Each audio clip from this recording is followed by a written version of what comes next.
Rapper D1 calls out Jim Jones, Meek Mills, and Rick Ross for their lyrical content. Jim Jones responds by saying, "You gotta watch using my name, because my little cousin may not like that and may want to slap a dread out your head. This is sad, reverting back to violence against your own brother for speaking something that needed to be said. But Jim Jones, you sure were crying in the Gucci store when they ain't want to give you no service. Insane. And by the way, any black person that goes out of their way to support businesses that's outside of the culture, you get what you deserve. I don't feel sorry for you. To hell with it. Because you should be conscious enough to know supporting your own comes first." So Jim Jones claims he's going to smack brother D1, not on my watch. You want to smack this brother for waking up the minds of his people. Insane. But you got no smoke for the oppressor, but all the smoke in the world for people that look like you, the fuckery of all this.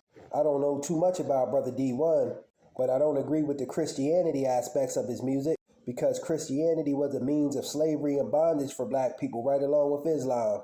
But I do respect wholeheartedly brother D1's willingness to wake up black minds and wanting better for our people other than a jail cell and teenage pregnancy, which rap music has become a tool in promoting. So in that regard, I stand in solidarity with brother D1. Salute. All D1 said was they older rappers, they could do better and that he still loves them. He also posed a serious question to Meek Mills. I quote D1 saying, "Aren't you the face of prison reform? But you're rapping about getting someone unalived at a red light." See, the problem with all these so-called rappers is that they do things for the look, the appearance, to give an illusion that they're doing something positive. And on a surface level, it is positive. The problem is that their hearts ain't really into it.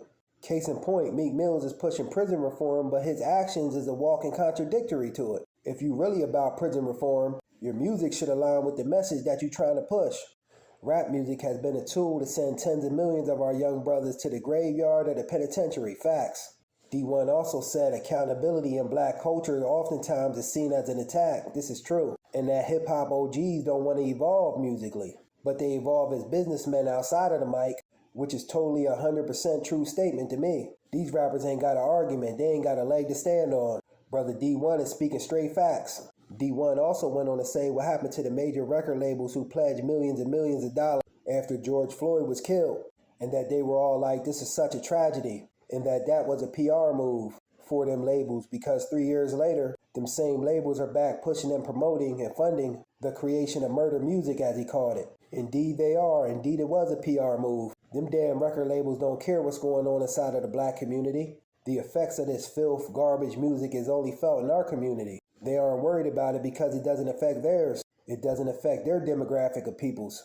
Bet you if it did, they wouldn't be pushing it. You could be sure of that. Rick Ross also responded by saying he's fed kids 20 years straight where he's from. He's bought 10,000 bikes for kids, and he's gotten a whole bunch of young pregnant girls Pampers for Christmas. He also went on to say D1 went viral for speaking on people's names, not for his gifts and talent, or for sharing wisdom. I beg to differ. This brother's going viral based off of sharing wisdom. People are tired out here of getting fed death and destruction through the music. People want life-giving music, something that nurtures their souls. And as to you buying bikes and feeding the kids and buying Pampers on Christmas, that's cool, but what good will it do when them same kids are indoctrinated through your filth, garbage, and music and end up in a cemetery or doing life behind bars or end up pregnant at a young age? See, what these rappers is doing is kind of like giving crack to an addict and taking them to rehab. You can't have 1 foot in and 1 foot out. You must pick a side, evil or righteousness. You can't serve two masters. Either you want to help our people or you want worldly gains. Side note, we must start calling out and giving pushback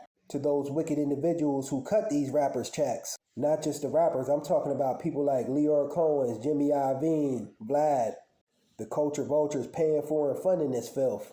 I challenge the black male rappers to stop making music about drugs and unaliving of our own people. I also challenge the sisters that's rapping to make more inspiring music, to push young black girls forward in a positive direction. Just my thoughts on the matter, but I stand with brother D1 though. Keep fighting a good fight. Peace.